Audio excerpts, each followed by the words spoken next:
at the same time. So here's a new King James Version of the Bible. Here on the front cover, I'm going to blow this image up a little bit. It tells us about the Bible, introduction to the Bible. Here it says, in just about 100 words, 3 little paragraphs, what we're about to read. Since 1611, 4 major editions of the King James Bible, hundreds of minor revisions have been made, blah, blah, blah, blah, major editions. Once more, they're trying to update the language, and they're trying to preserve the majesty and the rhythm and all that stuff.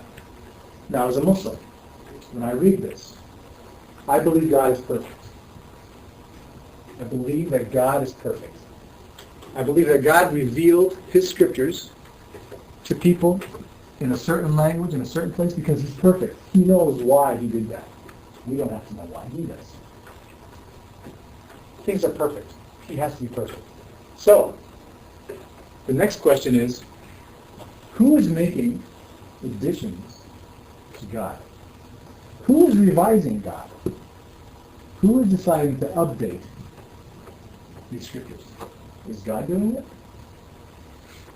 Is Jesus doing it? Is the prophet here doing it? No. So who's doing it? Men.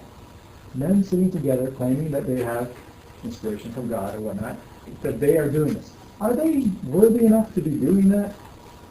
Editing, revising, updating, but then still claiming that we are preserving?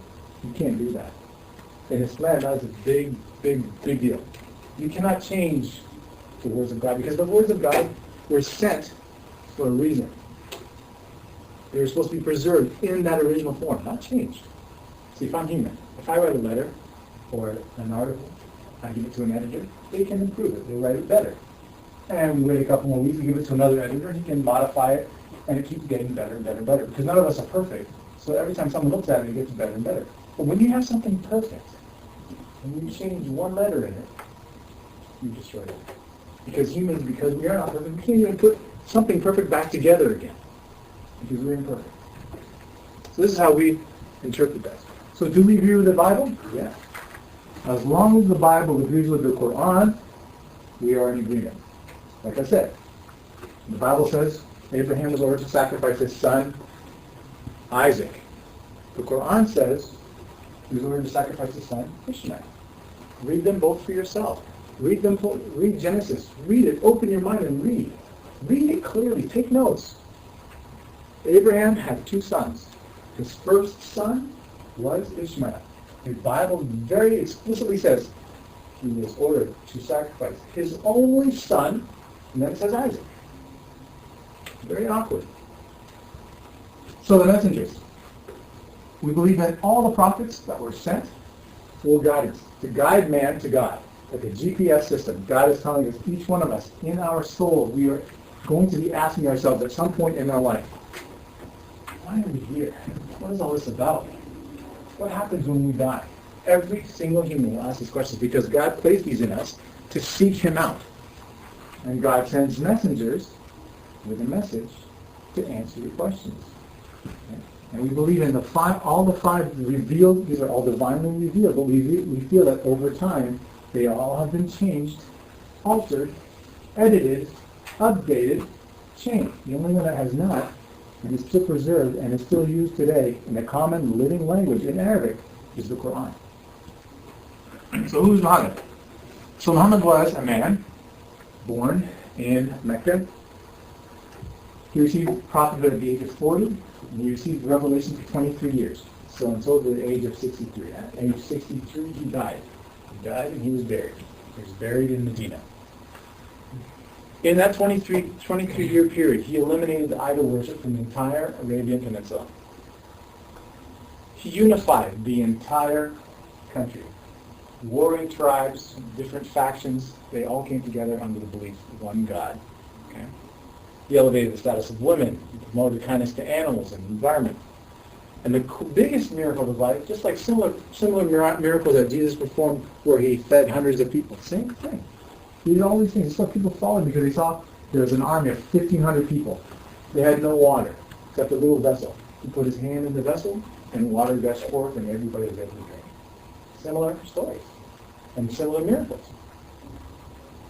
But the Quran is his biggest miracle because it was revealed slowly over 23 years. a few verses at a time, from different sections. Think of a book, a little bit from chapter 1, because something happened.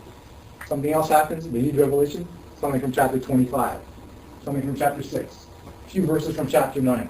All of these come down, one time, one draft. It's sent down and it's memorized. And as it's being sent, Prophet Muhammad is telling his people who are writing this down, writing this text, says, put this verse before this verse. This one after this one. God told me to put this chapter before this chapter. And over 23 years, this book is now compiled. They didn't go back and edit. Nothing was revised. Everything was memorized as it was revealed, and it's memorized up to this day. The interesting thing about the religion is about God, not about the prophet. Muhammad was just a man. He says, I am just a man. I came as a messenger. It was inspired to me, and I'm revealing. These are not my words. He's saying they're the words of God. I'm here just to reveal them to you. Some of his sayings. Smiling to your brother is a charity. A good word is charity. There is a reward to kindness to every living creature, animal or human. You have a reward for it. The best amongst you are those who are best to their wives and their spouses. And something very similar to the golden rule. None of you truly believes until he loves for his brother what he loves for himself. The most influential men in history. This is a book called The 100, written by Michael Hart. Number 1, he ranks as Muhammad. He ranked Jesus as number 3. And he explains in his book why he ranked him this way. He says he would have ranked Jesus number 1. But he says Christianity wasn't made by Jesus. Jesus brought the spiritual side. Who brought the theological side? St. Paul. So all of it was written, a lot of it was written by Paul. A lot of the Bible was written by Paul. Now, you have to look at the Christian view. I don't really care about this. I'm only pointing out one thing. That Christianity didn't come strictly, Jesus brought the spiritual side, but a lot of the writings, a lot of what the Christians believe are from St. Paul. So the next question is, who's Paul? It's a question that you have to ask, and we're not going to get into that today. But it's a good question for you to search, and you don't have to go further than Wikipedia. So what does Muhammad say about what he brought? He says, I am bringing nothing new from the previous messengers of God. My message is the same as the previous messages. God is one, the messages have all been the same. I'm not bringing anything new. Worship one God, pray to Him, and know that there is a day of judgment. The same exact message. Let's talk about the other prophets. We know that Adam, in all the monotheistic faiths, they believe that Adam was created from clay or dirt from the earth and water. You mix those together, you put spirit in, and God made Adam. Does Adam have any parents, father and a mother? No. Is Adam God? No. Son of God? No. Just a prophet. He believed he was a prophet. Is Adam? He ate from the tree and he came to earth and all that stuff. But is Adam going to be in paradise? What does a Christian do? No. He's not. He's going to hellfire? Yes, Because he ate from the tree? Okay. Muslims don't believe that. Muslims don't even believe that we were sent to earth because of that sin. God said that He knows best. He was going to make Adam from earth.